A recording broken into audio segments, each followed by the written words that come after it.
नमस्कार, जय सियाराम चैनल में सब गोटा के स्वागत करै छी। फिर रामायण के दूटा चौपाई हम सुनबै छी जे सुंदरकांड के छै प्रसंग।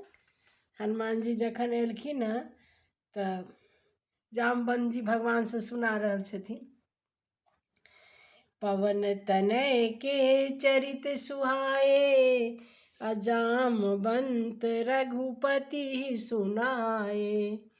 मंगल भवन अमंगल हारी, द्रवहु सो दशरथ अजीर बिहारी।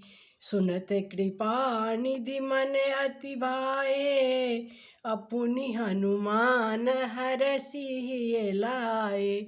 मंगल भवन अमंगल हारी, द्रवहु सो दशरथ अजीर बिहारी। जय सिया राम जय जय सिया राम, जय सिया राम जय जय हनुमान। मारुति नंदन तुझे प्रणाम।